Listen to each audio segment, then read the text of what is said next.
اعوذ باللہ من الشیطان الرجیم بسم اللہ الرحمن الرحیم یا بنی اسرائیل اذکروا نعمتی التی انعمت علیکم واوفوا بعہدی اوف بعہدکم وإیایا فارہبون وآمنوا بما انزلت مصدقا لما معكم ولا تكونوا اول كافر به ولا تشتروا بآياتي ثمنا قليلا وإياي فاتقون ولا تلبسوا الحق بالباطل وتكتموا الحق وأنتم تعلمون وأقيموا الصلاة وآتوا الزكاة واركعوا مع الراكعين أتأمرون الناس بالبر وتنسون أنفسكم وأنتم تتلون الكتاب أفلا تعقلون واستعينوا بالصبر والصلاة وإنها لكبيرة إلا على الخاشعين الذين يظنون أنهم ملاقو ربهم وأنهم إليه راجعون۔ اے بنی اسرائیل، ذرا خیال کرو میری اس نعمت کا جو میں نے تم کو عطا کی تھی۔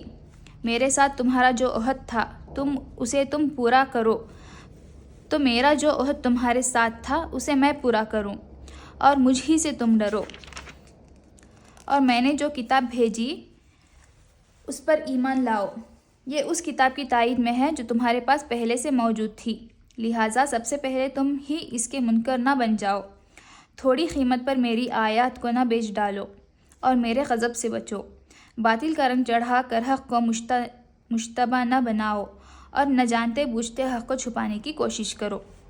نماز قائم کرو، زکوٰۃ دو، اور جو لوگ میرے آگے جھک رہے ہیں ان کے ساتھ تم بھی جھک جاؤ۔ تم دوسروں کو تو نیکی کا راستہ اختیار کرنے کے لیے کہتے ہو، مگر اپنے آپ کو بھول جاتے ہو، حالانکہ تم کتاب کی تلاوت کرتے ہو۔ کیا تم عقل سے بالکل ہی کام نہیں لیتے؟ صبر اور نماز سے مدد لو۔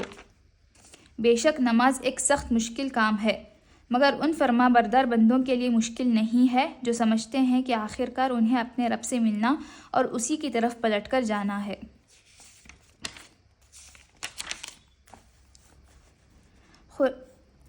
اے بنی اسرائیل، اسرائیل کے معنی ہیں عبداللہ یا بندہ خدا۔ یہ حضرت یعقوب علیہ السلام کا لقب تھا جو ان کو اللہ تعالیٰ کی طرف سے عطا ہوا تھا۔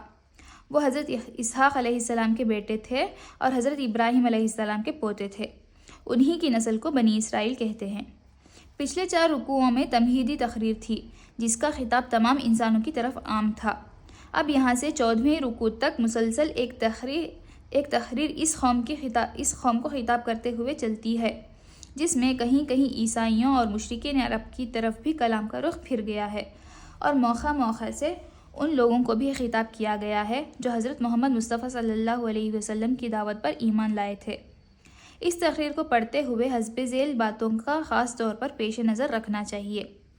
اولاً اس کا منشا یہ ہے کہ پچھلے پیغمبروں کی امت میں جو تھوڑے بہت لوگ ابھی ایسے باقی ہیں جن میں خیر و صلاح کا عنصر موجود ہے، انہیں اس صداقت پر ایمان لانے اور اس کام میں شریک ہونے کی دعوت دی جائے جس کے ساتھ محمد صلی اللہ علیہ وسلم اٹھائے گئے تھے۔ اس لیے ان کو بتایا جا رہا ہے کہ یہ قرآن اور یہ نبی وہی پیغام اور وہی کام لے کر آیا ہے جو اس سے پہلے تمہارے انبیاء اور تمہارے پاس آنے والے صحیفے لائے تھے۔ پہلے یہ چیز تم کو دی گئی تھی تاکہ تم آپ بھی اس پر چلو اور دنیا کو بھی اس کی طرف بلانے اور اس پر چلانے کی کوشش کرو، مگر تم دنیا کی رہنمائی تو کیا کرتے، خود بھی اس ہدایت پر قائم نہ رہے اور بگڑتے چلے گئے۔ تمہاری تاریخ اور تمہاری قوم کی موجودہ اخلاقی و دینی حالت خود تمہارے بگاڑ پر گواہ ہے۔ اب اللہ نے وہی چیز دے کر اپنے ایک بندے کو بھیجا ہے اور وہی خدمت اس کے سپرد کی ہے۔ یہ کوئی بیگانہ اور اجنبی چیز نہیں ہے، تمہاری اپنی چیز ہے، لہٰذا جانتے بوجھتے حق کی مخالفت نہ کرو بلکہ اسے قبول کر لو۔ جو کام تمہارے کرنے کا تھا مگر تم نے نہ کیا، اسے کرنے کے لیے جو دوسرے لوگ اٹھے ہیں ان کا ساتھ دو۔ ثانیاً اس کا منشا عام یہودیوں پر حجت تمام کرنا اور صاف ان کی دینی و اخلاقی حالت کو کھول کر رکھ دینا ہے۔ ان پر ثابت کیا جا رہا ہے کہ یہ وہی دین ہے جو تمہارے انبیاء لے کر آئے تھے۔ اصول دین میں سے کوئی ایک چیز بھی ایسی نہیں ہے جس میں قرآن کی تعلیم تورات کی تعلیم سے مختلف ہو۔ ان پر ثابت کیا جا رہا ہے کہ جو ہدایت تمہیں دی گئی تھی اس کی پیروی کرنے میں اور جو رہنمائی کا منصب تمہیں دیا گیا تھا اس کا حق ادا کرنے میں تم بری طرح ناکام ہوئے ہو۔ اس کے ثبوت میں ایسے واقعات سے استشہاد کیا گیا ہے جن کی تردید وہ نہ کر سکتے تھے۔ پھر جس طرح حق کو حق جاننے کے باوجود وہ اس کی مخالفت میں سازشوں اور وسوسہ اندازیوں، کج بحثیوں اور مکاریوں سے کام لے رہے تھے، اور جن ترکیبوں سے وہ کوشش کر رہے تھے کہ کسی طرح محمد صلی اللہ علیہ وسلم کا مشن کامیاب نہ ہونے پائے، ان سب کی پردہ داری کی جا رہی ہے، جس سے یہ بات یہاں ہو جاتی ہے کہ ان کی ظاہری مذہبیت محض ایک ڈھونگ ہے جس کے نیچے دیانت اور حق پرستی کے بجائے ہٹ درمی، جاہلانہ عصبیت اور نفس پرستی کام کر رہی ہے، اور حقیقت میں وہ یہ چاہتے ہی نہیں ہیں کہ نیکی کا کوئی کام پھل پھول سکے۔ اس طرح اتمام حجت کرنے کا فائدہ یہ ہوا کہ ایک طرف خود اس قوم میں جو صالح عنصر تھا اس کی آنکھیں کھل گئیں، دوسری طرف مدینے کے عوام پر اور بالعموم مشرکین عرب پر ان لوگوں کا جو مذہبی و اخلاقی اثر تھا وہ ختم ہو گیا، اور تیسری طرف خود اپنے آپ کو بے نقاب دیکھ کر ان کی ہمتیں اتنی پست ہو گئیں کہ وہ اس جرت کے ساتھ کبھی مقابلے میں کھڑے نہ ہو سکے جس کے ساتھ ایک وہ شخص کھڑا ہوتا ہے جسے اپنے حق پر ہونے کا یقین ہو۔ ثالثاً، پچھلے 4 رکوعوں میں نوع انسانی کو دعوت عام دیتے ہوئے جو کچھ کہا گیا تھا اسی کے سلسلے میں ایک خاص قوم کی معین مثال لے کر بتایا جا رہا ہے کہ جو قوم خدا کی بھیجی ہوئی ہدایت سے منہ موڑتی ہے اس کا انجام کیا ہوتا ہے۔ اس توضیح کے لیے تمام قوموں میں سے بنی اسرائیل کو منتخب کرنے کی وجہ یہ ہے کہ دنیا میں یہ صرف یہی ایک قوم ہے جو مسلسل 4000 برس سے تمام اقوام عالم کے سامنے ایک زندہ نمونہ عبرت بنی ہوئی ہے۔ ہدایت الہی پر چلنے اور نہ چلنے سے جتنے نشیب و فراز کسی قوم کی زندگی میں رونما ہو سکتے ہیں وہ سب اس قوم کی عبرتناک سرگزشت میں نظر آ جاتے ہیں۔ رابعاً، ان سے پیروان محمد صلی اللہ علیہ وسلم کو سبق دینا مقصود ہے کہ وہ اس انحطاط کے گڑھے میں گرنے سے بچیں جس میں پچھلے انبیاء کے پیرو گر گئے۔ یہودیوں کی اخلاقی کمزوریوں، مذہبی غلط فہمیوں اور اعتقادی و عملی گمراہیوں میں سے ایک ایک کی نشاندہی کر کے اس کے بالمقابل دین حق کے مقتضیات بیان کیے گئے ہیں تاکہ مسلمان اپنا راستہ صاف دیکھ سکیں اور غلط راہوں سے بچ کر چلیں۔ اس سلسلے میں یہود و نصارہ پر تنقید کرتے ہوئے قرآن جو کچھ کہتا ہے اس کو پڑھتے وقت مسلمانوں کو نبی صلی اللہ علیہ وسلم کی وہ حدیث یاد رکھنی چاہیے جس میں آپ صلی اللہ علیہ وسلم نے فرمایا ہے کہ تم بھی آخرکار پچھلی امتوں ہی کی روش پر چل کر رہو گے، حتیٰ کہ اگر وہ کسی گوہ کے بل میں گھسے ہیں تو تم بھی اسی میں گھسو گے۔ صحابہ نے پوچھا، یا رسول اللہ، کیا یہود و نصارہ مراد ہیں؟ آپ نے فرمایا، اور کون؟ نبی اکرم کا یہ ارشاد محض ایک توبیخ نہ تھا بلکہ اللہ کی دی ہوئی بصیرت سے آپ یہ جانتے تھے کہ انبیاء کی امتوں میں بگاڑ کن کن راستوں سے آیا اور کن کن شکلوں میں ظہور کرتا رہا ہے۔